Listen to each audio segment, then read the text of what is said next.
What's up, guys? Jason here with Timber Ninja Outdoors. Going to do a part 2 of our video about our C1 climbing sticks. We've added a few things since then and we want to discuss that. One is we have the aider. We didn't have the aider in our first video, so we want to go over that. And we also want to talk about, we beefed up our step a little bit, talk a little bit about that. And we also just want to talk a little bit about climbing a tree. We get tons of questions about our products, which,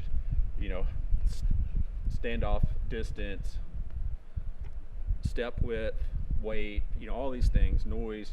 So we want to go over that. But we also want to talk about just, how to properly climb a tree, what's important when climbing a tree and what's not important. A lot of the questions we get are always based on features and benefits of our products, which I'm sure that's what a lot of other companies that make products get. But, when you're going to look at a company for sticks, one thing that's important, not only is the features and benefits, but asking questions about the weight rating of the product, also asking questions about if the products have been third-party tested, and also if the company's insured, because essentially at the end of the day, accidents do happen, and you want to be protected in the event that you are injured. And that's why we have our products third-party tested, we're insured, because we want to keep all of our customers safe. So we're about to show you how we break down and climb a tree. So I want to talk a little bit about our stacking. We have what most people refer to as an inline stack. So our profile minus the aider for a 20-inch stick is going to be 20 inches. On a 24-inch stick, you get 24 inches. There's no stagger step, so you don't get extra width when you're packing your sticks. I personally like, if I am using 2 sticks, I put 2 sticks on each side of my pack. But so with our 20-inch stick, it weighs in at 1 pound 2 ounces. So essentially that is, people want to go by straight ounces, that's 18 ounces. Our 24-inch stick weighs in at 1.4 pounds. So, there again, that's 20 ounces. And we use a postal scale. So we use the same scale to weigh our products that we use to ship packages. It's an expensive scale, so it's pretty accurate. I see a lot of people using scales in reviews that are like fish scales and things like that. They're not as precise. So you may see some variance if you see other people doing reviews, but our weight is based on our postal scale. With the aider added, the 20-inch weighs 1 pound 4 ounces. The 24-inch is 1 pound 6 ounces. So not a lot of weight to add an additional 14 inches of climbing height. So with a 20-inch stick, you can get 34 inches of climbing out of it at 1.4 pounds. So that's pretty good, considering what's on the market out there. I mean, a lot of people use other types of aiders, which is fine. I mean, everybody has their own preference, but I personally only use 1 or 2 on the bottom most, and that works out pretty good. All right, so now we're about to climb the tree. This is how I set up to climb a tree. Everybody has their own style and what they're comfortable with, but I'm going to show you my method and what I do. I primarily carry 3 sticks. Sometimes I may have 4, but I always have 1 with our retractable aider. So our sticks stack pretty well. I mean, they don't unravel. We just use our attachment method to kind of keep them tight. We want them to be efficient in the tree. So just take and unravel them, obviously.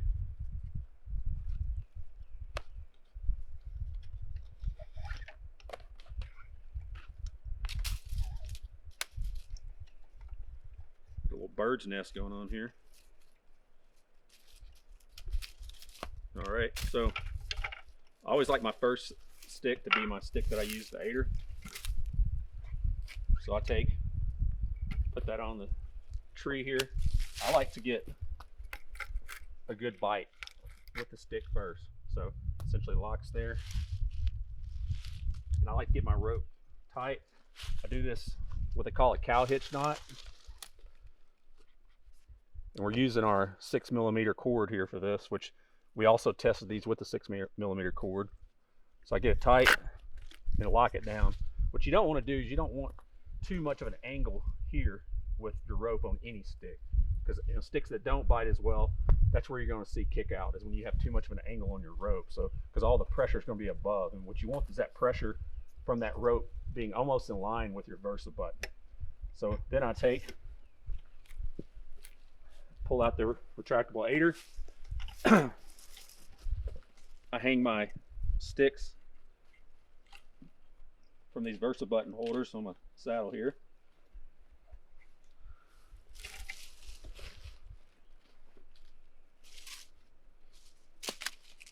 One on each side. If I'm hunting with a platform or a lock-on stand, I'll usually either clip that behind me on the back or I'll have it in my backpack. I like to go up in one trip if I can. And I like to use a lineman's belt. Lineman's belt, it's going to keep you, allows you to be hands-free when you're setting your other sticks, allows you to be hands-free when you're setting your saddle. Also, in the event that you'll just slip, your lineman's belt's going to pull you into the tree a little bit. It's not, say you're not going to get injured a little bit, but it'll keep you from falling directly backwards, which I'll talk a little bit more about climbing and what's the proper way to be climbing up a tree to keep you from falling backwards. So I've been using this Oplux rope this year for alignments, and I use what they call a Petzl tie block. It's a titanium little auto block device with a carabiner. So wrap that around. Make sure my carabiner's taut. I always want to test to make sure everything's locking. So I always put one hand on the tree. I see a lot of people grabbing on the stick itself. I like to have my hand on the back of the tree in case any event, something was to happen, I still have a point of contact on the tree and it's not just on the stick. So let's take and go up.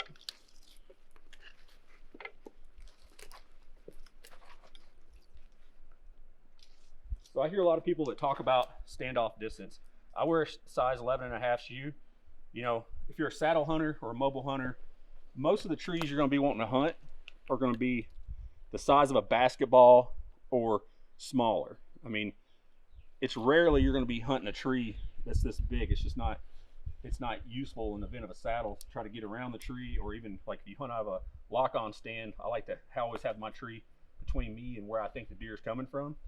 So I'll angle my lock-on stand and shoot around a tree. So smaller the tree, the better. But one thing that's important when you're climbing a tree, or if you're climbing anything, from rock climbing, you want to be as close to what you're climbing as possible.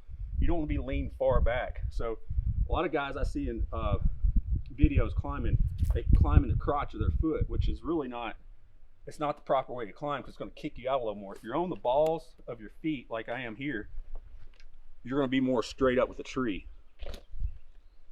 So you can parallel go up it, because all your body weight's pushed into the tree. So plenty of distance there on this tree. This tree's a little bit bigger than a basketball, which is going to be I would say the most average size. We have a lot of guys that hunt with our sticks that wears size 13s. They don't have a problem with it. At first maybe they weren't familiar with a product that was being a little bit closer to the tree, but at the end of the day, it's not making you any less efficient. So next what I do is I take my second stick off. I always like to put the Versa button about to my belly button. It's about what works for me. And I'll lock that sucker in like that. There again, wrap around. I mean, you see how these sticks bite. I mean, our setbacks really bite into the tree. I've never had an issue of them kicking out on me. I've used them as my saddle platform for really efficient setups. There we go. So she's locked in, and then I'll move up to my next step.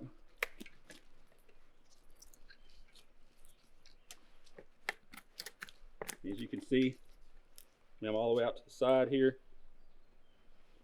And one thing that we did with our sticks is we made sure our top step was flush with the top of the stick.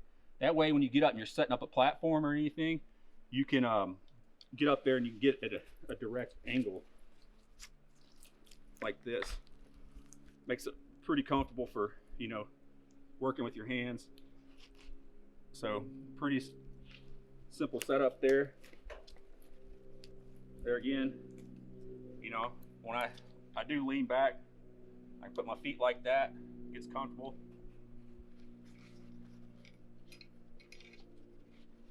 Take my third stick off.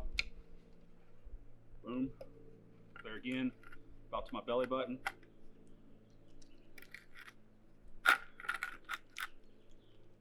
it in, hands free. You always want to, if your lineman's rope is a, you don't want to get your lineman's rope pinched by your rope for your sticks. I've had that happen and go to climb up and realize that that's happened. So just make sure you always keep that lineman's rope out of the way.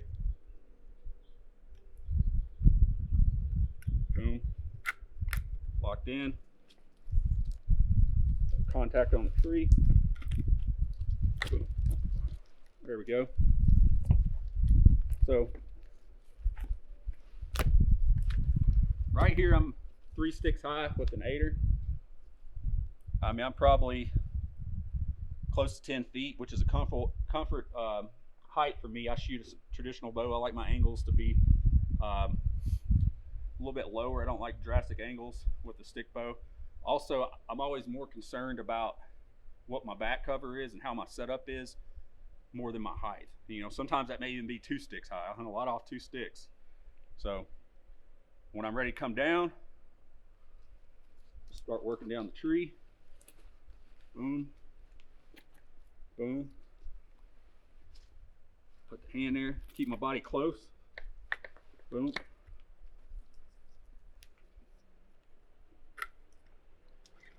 Take it off.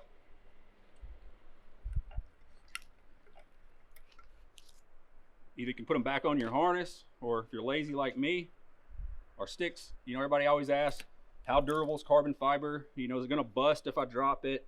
These things are super durable. Another thing, with them being so light, they don't make a lot of impact on the ground. So, boom. Always keep my lineman's belt working down. Another thing I'll do when I'm coming down a tree, like especially if I've been hunting out of a saddle and I've got my tether, I'll just work my tether down the tree, because the thing about a tether is if you follow the tether, it's going to catch you right there. It's not always going to catch you with the lineman's belt. You can fall, and this can potentially slide down the tree. At some point it will catch, but if you have that tether adjusted just right when you're coming down, you will just stop wherever your height is there. Another thing, that's just me being lazy. I already got the tether up there. Don't want to get my lineman's belt back out of my saddle pouch. So each to their own on that, but I find that to be pretty efficient for me. Boom, boom.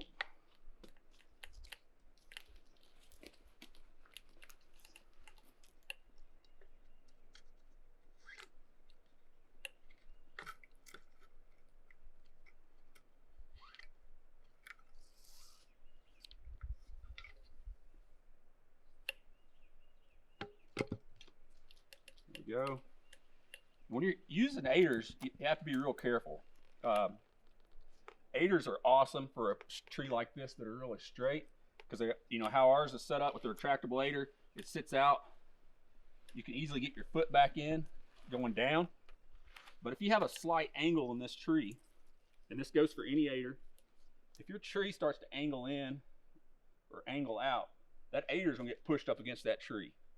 So it's not as big of an issue going up. It's when you're trying to come down at night and you're trying to look down, and a lot of guys don't want to use headlamps and stuff because they think it spooks the deer, which I've never had that happen personally. But it's a lot easier just to keep it on your bottom ones, or just pay attention to your tree before you set up on the 8er. That way you don't get up there and have a hard time, potentially take a fall.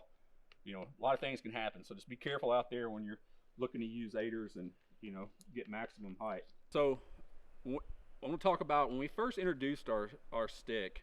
We had the same type of polymer step, but we used a little bit thinner step, and the cut was a little different for how it goes around the tube, which from the start we had our products third-party tested. So with the original step, it still passed the 300-pound weight rating, which in a third-party testing lab, they test that at a 2-time safety factor. So what that is, the step has to withstand 600 pounds to meet 300-pound weight rating. It also has to pass a repetitive motion test. So a repetitive motion test is, you have to, for a 2-step stick, you have to go 1,000 cycles at 300 pounds on the step without failure.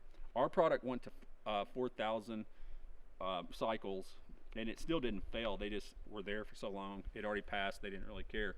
After all that was done, we then again went back and stress tested, and it went to 700 pounds before it broke. And this was after all the tests was done on one stick. You don't have to do that.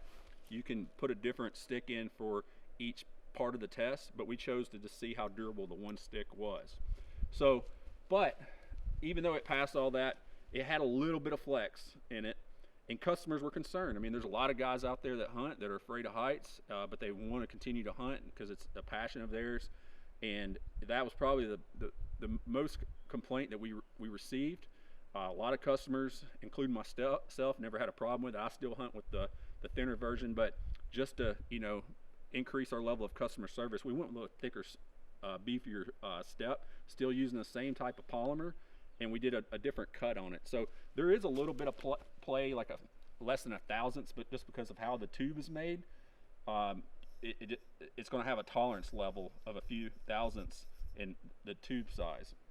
So you may see just a minor hair of play in these sticks, but I mean, it does not. The only noise you'll hear with these sticks is that with a brand new set and how we powder coat them, until they're worn in, and some guys take a little bit of sandpaper and just rough it up, but in some trees, mainly like, you know, like locusts or some other hardwoods, you may experience a little bit of a creak, and that's essentially the teeth biting in.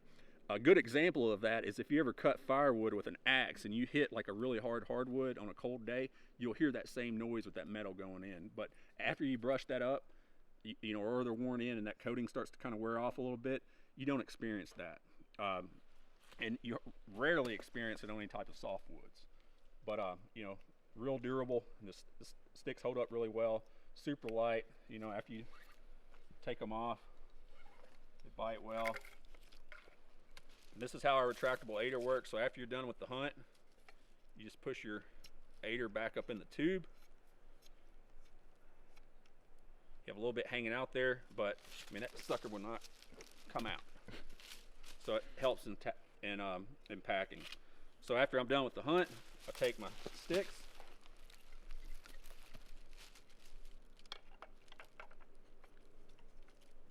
and they nest in. So our setback nest into the step. That's how we get our stack. And then I take my last one, put there.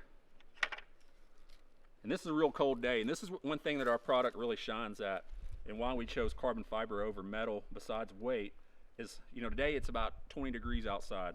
I don't have any gloves on. I couldn't be holding metal sticks this way.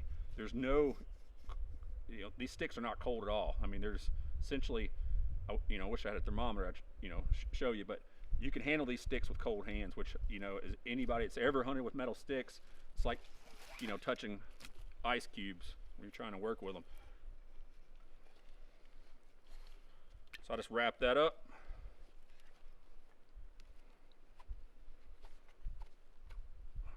Take a couple twists, and I'll usually just feed it back through, just keep my tails from dangling too bad. I mean, they're not crumbling. I attach these to my pack, we're good to go. So if you have any questions, reach out to us, TimberNinjaOutdoors.com. We have contact info on the page. We're active on all of our social media channels, Instagram, Facebook, YouTube. Message us through any of those. We respond really quick. If you have any questions, just holler at us. Thanks. Have a good day.